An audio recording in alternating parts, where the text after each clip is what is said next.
What's up, guys? I am super excited about today because I am finally going to do my full review on the Canon 1DX Mark II. Keep in mind, I'm not being paid for any of this. Is not sponsored. This is my own opinion and my thoughts alone. I'm not here saying that Canon is the best camera over Sony because Sony has really good features over Canon. It's just something that I prefer. So I just want to throw that out to you guys. So I'm gonna start off with my reasons why I went from my Sony FS5 and A7S II over back to the Canon line.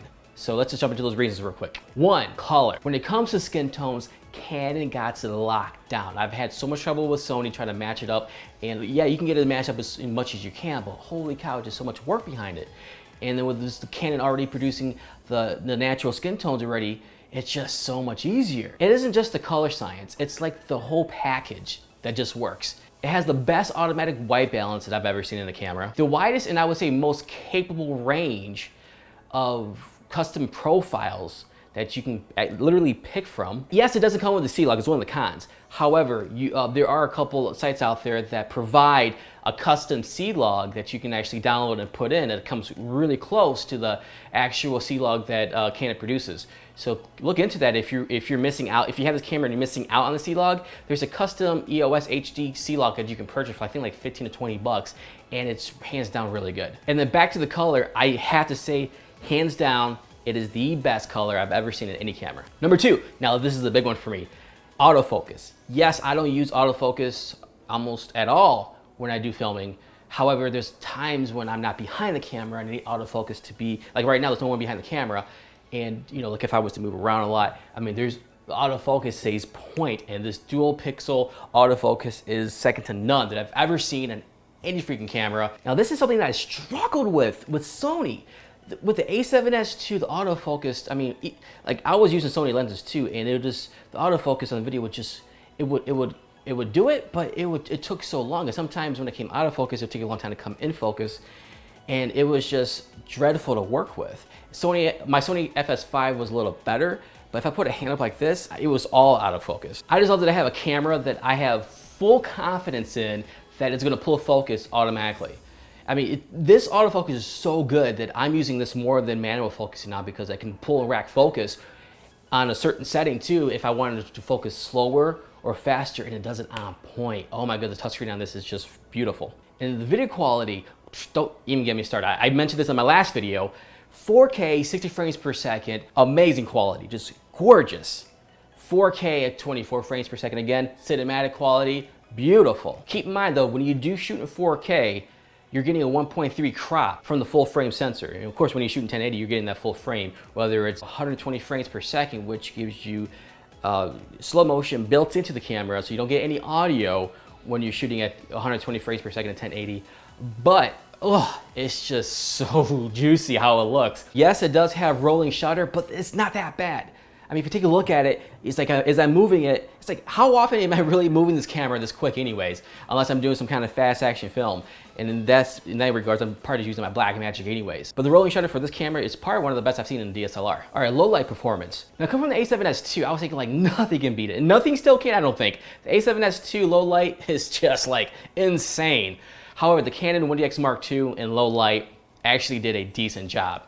Now it doesn't go as high as in clean low light quality as A7S II, but it is still excellent. I would take this with me anywhere. Battery life is pretty good. So in photography, yes, this thing will last you all freaking day. If you're doing video, 4K, get prepared to let it drain. Okay, so I have a CFast 2.0 card. It had 256 gigabytes. When I was shooting 4K at 60 frames per second, it lasted 45 minutes. However, when I was shooting 4K at 24 frames per second, it actually lasted over an hour. So for the dual slots, it has a CFast 2.0 slot as well as a CF card slot. Now you can record every feature, including the 4K at 60 frames per second, on the CFast 2.0 card. However, on the CF card, you can record everything except the 4K at 60 frames per second. So keep that in mind. If you have CF cards, you can use those. Another primary reason why I went back to Canon was because I own almost all Canon lenses. And that's a big plus for me because the majority of my Canon lenses all have the autofocus, and they can utilize this amazing autofocus feature. Shooting video of this thing is a freaking dream. I love how I can just take this out of my bag, start either shooting photography or switch it and start shooting video. And I also have a custom setting that I just roll to for 1080 120 frames per second. Oh, I just love it. I just love how simple and easy it is to use this, from the menu, from the settings, from the autofocus. I mean, if I want full auto on this, which I don't do, you can. But for the most part, it's just like, it's so easy just to auto white balance, you know, make sure it's a white priority, right? Autofocus. This is all you gotta focus on, is just framing the shot, especially if you're just running and gunning. I love that. I mentioned this in my last video, and the biggest con, I have to say, it's just the media storage. Holy cow. It is a con. I am dead serious. It is a huge, okay, just to put in perspective, 256 gigabyte card on my CFast 2.0 card, it will fill only 30 minutes. So think about that, 30 minutes at 256 gigabytes. It's huge. That's what she said. Yes, I wish it was a different codec, but I'm still gonna use this as my day-to-day driver. So do I regret going from my Sony FS5 to the 1DX Mark II? Hell no. This thing is beautiful. I love it. I'm gonna keep it forever until the next one comes out. I know the C200 just came out. I want to bite myself for that, because it's like I would have got that in a heartbeat. But in a way, I'm glad I didn't, because I still love photography. But man, I know I'm putting my hands on the Canon C200 just to play around with it. Oh, maybe I shouldn't. But that's it for me, guys. I just really wanted to share my thoughts and my review on the Canon 1DX Mark II. This is my new workhorse. It's going to be put to work. I absolutely love this camera. I would highly recommend this for anybody who has the money for it. But keep in mind, it is a very pricey camera at $6,000. But again, these are just my opinions, and my opinions only.